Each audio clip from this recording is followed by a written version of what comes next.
សូមស្វាគមន៍អ្នកទាំងអស់គ្នាមកកាន់វីដេអូ demo portfolio website របស់ខ្ញុំគឺជាលទ្ធផលនៃ website portfolio របស់ខ្ញុំក្នុង website មួយនេះគឺបង្ហាញឡើងទី1យើងមានដូចជា Now Bar Hero section គឺ Who I am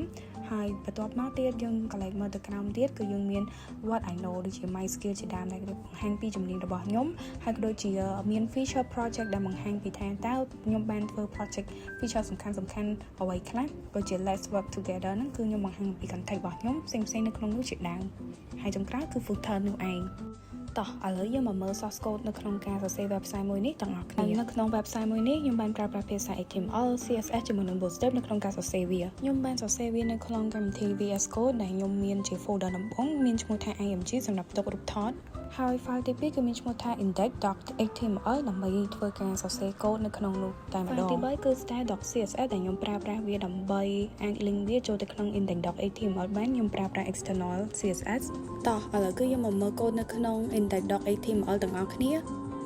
នៅក្នុងចំណុចនេះដែរគឺយើងមានជាការប្រើប្រាស់ link ផ្សេងៗដើម្បីធ្វើការហៅ link bootstrap style bootstrap មកហើយក៏ដូចជា link មួយទៀតគឺទៅកាន់ CSSត្រង់នេះវិញគឺយើងមានដូចជា Now Bar ដែលយើងប្រើប្រាស់សម្រាប់សរសេរ Now Bar នៅក្នុងកន្លែងខាងលើ Hero section ដែលមានជា link ផ្សេងៗ leader មាន home page មាន contact ផ្សេងៗដែលយើងប្រើប្រាស់ LI UL ផ្សេងៗជាដើមហើយយើងប្រើប្រាស់ទ្រង់ជ្រុកហ្នឹងគឺដោយសារអីដោយសារតែនៅពេលដែលយើងចុចទៅគឺវាអត់ទៅ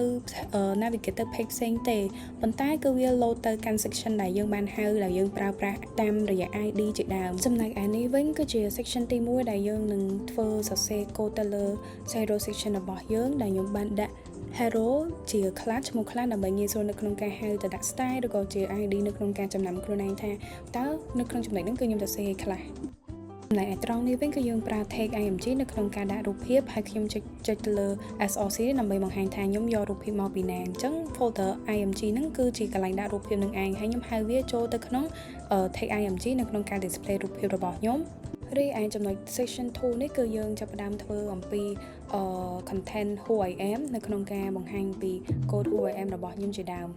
ហើយខ្ញុំក៏បានប្រើខ្លះដែលមានឈ្មោះថា section space ហើយជាមួយនឹង ID about ផងដែរហើយនៅក្នុងនេះគឺកន្លែង img នេះដដែលគឺខ្ញុំយកមកពីរូបភាពមួយនេះខ្ញុំបាន link ទៅឲ្យអ្នកទាំងអស់គ្នាមើលឃើញយើងក៏បានប្រើប្រាស់ style bootstrap ដែលប្រើ row ជាមួយនឹង column ផងដែរជាគោលបំណងនៅក្នុងការរៀបចំ layout របស់យើងឲ្យបានត្រឹមត្រូវជាពិសេសនោះគឺដើម្បីធ្វើ responsive ផងដែរទៅតាមទម្រង់ចំណែកឯមួយនេះវិញគឺយើងបង្ហាញអំពី section 3ដែលខ្ញុំបានសរសេរតាក់ទងជាមួយនឹង my skill ដែលខ្ញុំចាប់ផ្ដើមប្រើជាមួយនឹង call ជាមួយនឹងអីដដែលដោយសារយើងបង្កើតជា column នៅក្នុងការងាយស្រួលដូចខ្ញុំនិយាយមុននឹងងាយស្រួលនៅក្នុងការធ្វើរៀបចំ layout ទៅតាម pop up នីមួយៗក៏ដូចជា responsive ទៅតាម device នៃ computer របស់យើងឬក៏ទូរស័ព្ទអីផ្សេងៗជាដើមចំណែក section មួយនេះគឺតាក់ទងជាមួយនឹង feature project ដែលនិយាយទៅគឺគោលសំខាន់គឺយើងតែងតែប្រើប្រាស់ Bootstrap ដូចជា call និង column ផ្សេងៗជាដើមហើយយើងបង្កើតជា deal ធ្វើជា container នៅក្នុងការក្តៅ parent container ផ្សេងៗដើម្បីទៅសេជា class អីផ្សេងៗនៅខាងក្នុង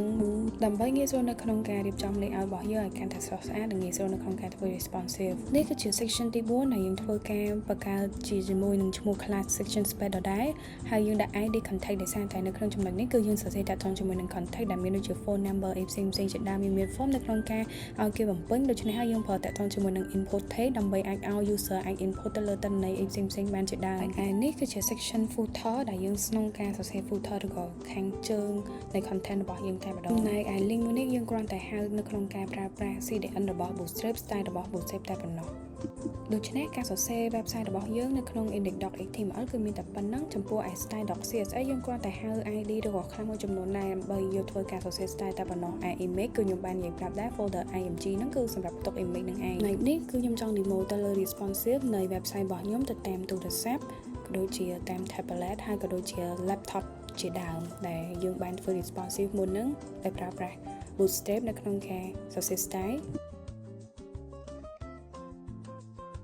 វីដេអូរបស់ខ្ញុំបានឈានចូលមកដល់ទីបញ្ចប់សូមអរគុណអ្នកទាំងអស់គ្នានៅក្នុងការតាមដាននិងទស្សនា portfolio website របស់ខ្ញុំតាំងពីដើមរហូតដល់ចប់អរគុណនិងជម្រាបលា